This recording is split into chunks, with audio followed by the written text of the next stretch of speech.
Welcome to the DCTV News at Noon program. I'm Kelsey Kiesling. And I'm Kendra Cook. Dolores County Broadcasting Network is the producer of DCTV with support from the Southwest TV Translator Association. If you have a news topic or event you'd like to see covered, give us a call. The studio number is 677-4119. Today's show runs Monday at noon and is uploaded to our YouTube channel and our DCTV News at Noon Facebook page to watch on demand. Today is August 27th, 2018. And now the news at noon.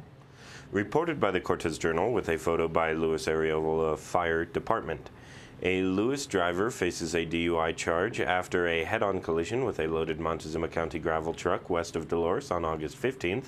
According to the Colorado State Patrol, the eastbound Ford 250, or F-250, driven by Serenity Leonard, was traveling on Colorado Highway 184 just east of Narragansett Reservoir about 3:20 p.m. when it drove onto the shoulder of the road, swerved across the road onto the opposite shoulder, and collided with the westbound semi-trailer. The semi-trailer driver, who apparently swerved to avoid the collision, veered across the center line, went off the highway, and flipped. Both drivers were transported to Southwest Memorial Hospital, treated, and released. The highway was closed in both directions for about an hour, the Colorado State Patrol said. After being cleared from the hospital, Leonard was arrested for DUI. Smith said she also faces a charge of careless driving causing injury. Injuries to both drivers were not life-threatening. The driver of the semi-trailer was wearing a seatbelt. Reported in the Journal, Dolores County courtesy photos. Malfunctioning dam equipment discovered last week at Groundhog Reservoir has forced Montezuma Valley Irrigation Company to begin draining the lake in order to make repairs, officials reported. As a result, Colorado Parks and Wildlife issued an emergency fish salvage last Thursday for Groundhog Reservoir that removes all bag possession limits until April 1st of 2019. Anglers with a valid fishing license can keep all of the fish they can catch, said Joe Lewandowski, Public Information Officer for Colorado Parks and Wildlife. He added the lake level is dropping pretty quickly. Fishing must be done only by traditional and legal means using standard fishing equipment. The 25,700 acre-foot reservoir is less than 1/4 full, so anglers will experience muddy conditions getting to the water. The boat ramp is out of the water and is closed, but some hand-launched boats may be possible. Groundhog is in Dolores County and is accessed via the Dolores-Norwood Road. The reservoir has a minimum pool requirement of 3,690 acre-feet, but the irrigation company is allowed to go below that in order to repair or maintain dam structures, Lewandowski said. The water will be released from the dam and enter a series of creeks and eventually flow into MVIC's storage facilities at McPhee and Narragansett reservoirs.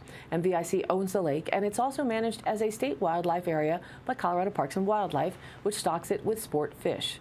Bonnie Calendaria, owner of Groundhog Lake RV Park and Campgrounds, said the decision to drain the lake came as a surprise and will hurt her business, but they understand that dam maintenance is a priority. It's just been a tough year with the low water level from drought, the wildfires, the forest closures. She said, right now, we are encouraging anyone with a valid fishing license to come up and harvest these fish before they die. On Tuesday, officials decided to drain the lake. Candelaria said she found out Wednesday night that the work had begun. It was a scramble to get larger boats off the lake as the water level dropped, she said. Advance notice of the decision to drain the lake would have been helpful, she said. Even 24 hours notice would have been good because we would have had more time and a dry shoreline to work with to get the boats off the lake, Candelaria said. MVIC board member Danny Wilkin said that once the extent of dam equipment problems was realized, the board had to act quickly. It was discovered that the dam gates were not operating properly and are leaking, he said. We hate to drain the lake because we know the fishing has been good, but it's one of those things where we have to make the repairs. It's better to do it now than when the lake is full. He added that not informing the campground sooner, quote, was a miscommunication, and we apologize for that. It was not intentional. The campground had been looking forward to a good September fishing season as the lake level stabilized to its minimal pool, creating a dry shoreline for fishing access, Candelaria said. The hunters who come up in the fall love to fish here, Candelaria said, because of the lake's topography. There will still be some pools of water that remain, but the boating season is over. Wilkins said the lake will be drained over the next 20 days at a rate that minimizes impacts to recreation as much as possible. The last time it was drained was in 2004, also to make repairs. Parks and Wildlife plans to restock the lake once it refills in the upcoming water year. Reported by the Cortez Journal, a man is suspected of biting a police officer on the arm early Friday while resisting arrest in Durango. Officers initially responded to a report of domestic violence at 4:33 a.m. in the 1400 block of Florida Road. The suspect, Nicholas Smoke, age 26, entered the victim's home, caused damage, and physically assaulted a woman, said Commander Jacob Dunlap with the Durango Police Department. Smoke left the scene before officers arrived. After interviewing the victim, officers located a man riding a bicycle without proper lights along Florida Road. Police interviewed the man and determined he was the suspect, Dunlap said. Smoke resisted arrest, resulting in a struggle on the ground. During the struggle, Smoke bit a police officer on the arm, causing abrasions, Dunlap said. While he was in the back of the patrol car, he repeatedly kicked the door, resulting in an estimated $3,000 of damage to the vehicle. The officers were forced to place leg restraints on Smoke. Smoke is suspected of being under the influence of alcohol, Dunlap said. The man was taken to La Plata County Jail and was charged with felony burglary, 2 counts of felony assault, 2 counts of criminal mischief, 2 counts of violation of a protection order, a violation of bail conditions, resisting arrest, and obstruction of a peace officer.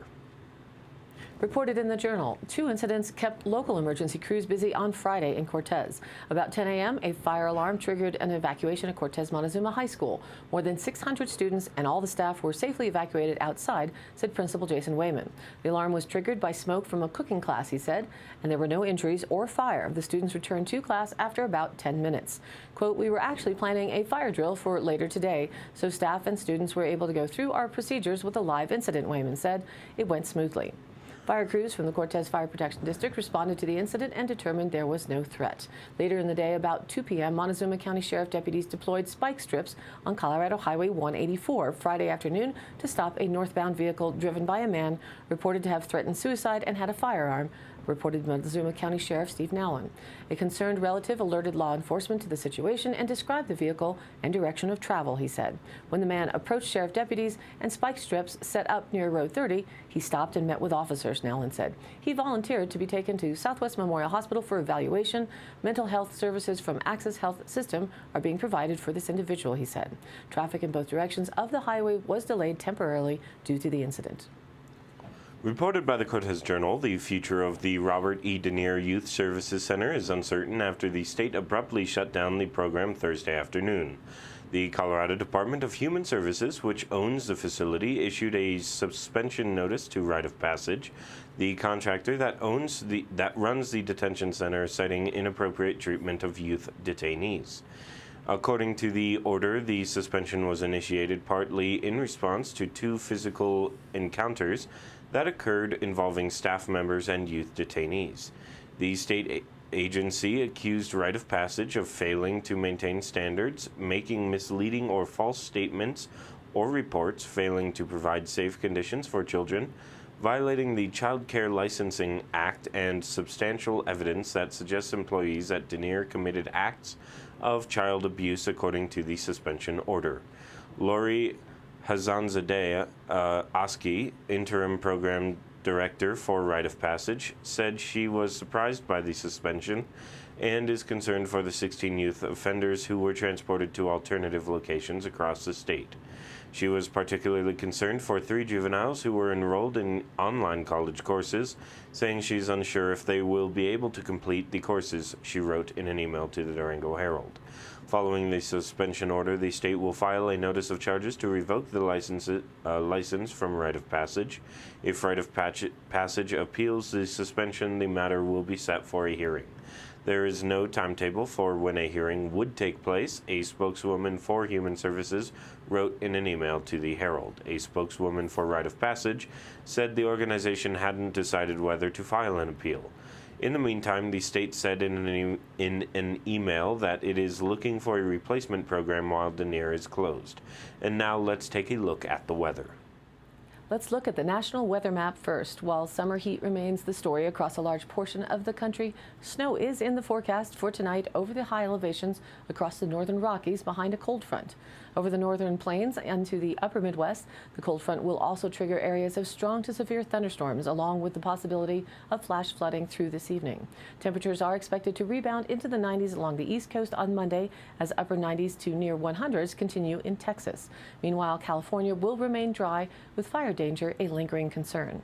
More regionally, the winds are back once again. Dry and windy conditions will occur today across much of the area, with the strongest winds expected across northwest Colorado and portions of west central Colorado along I-70 corridor. Winds will pick up in the late morning and the peak this afternoon into early evening, with gusts of 45 miles an hour or greater at times in these areas. In addition, critical fire weather conditions are possible over portions of southeast Utah and west central Colorado due to gusty winds and low relative humidity where fuels are critical. No hazardous weather is expected at this time. Dry westerly flow will continue for the remainder of the work week. So the DCTV local 5-day outlook is as follows. Today sunny with a high near 80, breezy with a south-southwest wind 15 to 20 miles an hour with gusts as high as 30. Tonight clear with a low around 53, breezy with a southwest wind 15 to 20 miles an hour, becoming south 10 to 15 miles an hour after midnight, and winds again could gust as high as 30 miles an hour. Tuesday sunny with a high near 81, south-southeast winds 10 to 15, becoming southwest in the afternoon. Tuesday night clear with a low around 53, west-southwest winds 5 to 15 miles an hour, becoming east-southeast after midnight. You get the idea here. Wednesday sunny with a high near 82, southeast winds 5 to 15 miles an hour, becoming southwest in the afternoon. Wednesday night mostly clear with a low around 56. Thursday mostly to partly sunny with a high near 83. Thursday night, partly cloudy with a low around 56. Friday, partly to mostly sunny with a high near 83. Friday night, partly cloudy with a low around 55. Sound like a broken record. Saturday, mostly sunny with a high near 83. Saturday night, partly cloudy with a low around 56. And now back to the news. According to the Durango Herald, a 3-year water quality study found no lasting impacts from the Gold King mine spill in 2015. San Juan Basin Public Health said the study started the day after the spill, August 5, 2015, in partnership with the Colorado Department of Public Health and Environment, the U.S. Geological Survey, and San Juan County. The study looked at 200 river water samples and almost 200 sediment samples, as well as more than 100 private wells from Durango to Silverton, testing for 13 different heavy metals and other possible contaminants, the health department said. Some findings, according to San Juan Basin Public Health, water quality, except in Cement Creek, is better than the minimum standards that set to protect aquatic life and human uses. Additional sampling performed as part of this study revealed that natural variability in river flows produces occasional spikes in certain metals that may have been missed in less frequent sampling. Sediment in the Animas River, including beach sediment at 6 popular Durango recreation sites, poses no risk to human health if common sense precautions are followed. About 1/4 of Animas Valley drinking water wells had naturally occurring bacteria present, and all wells should receive filtration or treatment. Excerpts from the Durango Herald article, courtesy photos. Dowdy Barnes is looking for an investment of $4 million to $5 million to revolutionize the way rocket thrusters are designed and manufactured through his firm Agile Space Propulsion Company, located in the Durango-La Plata County Airport.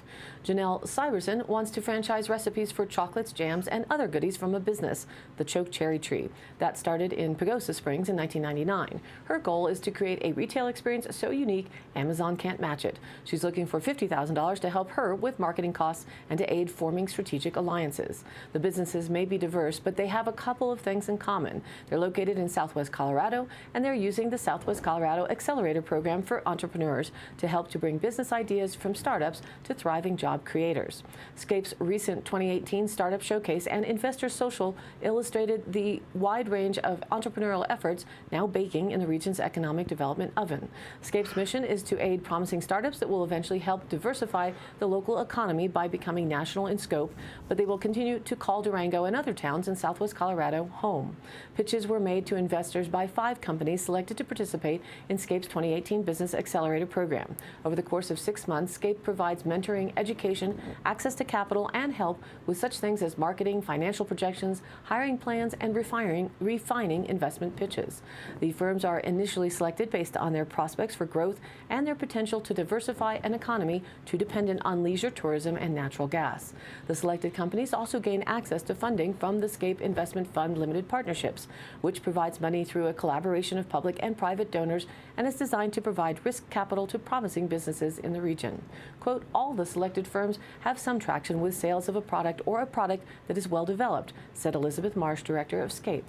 In selecting businesses for the program, Marsh said Scape is looking for a high-performing management team, a unique idea for a service or product, and a solid plan for growth and job creation. From September to December, Scape will recruit 4 to 6 firms for its 2019 Business Accelerator class. Reported by the Cortez Journal, the City of Durango will start accepting new customers at its water dock on September 4th, reversing a controversial decision that left many La Plata County residents in a pinch for water. In May, the City of Durango cut off the water dock on the south end of town to new customers. LeBlanc said at the time if the city took on more customers, it might have to enact water restrictions for its residents.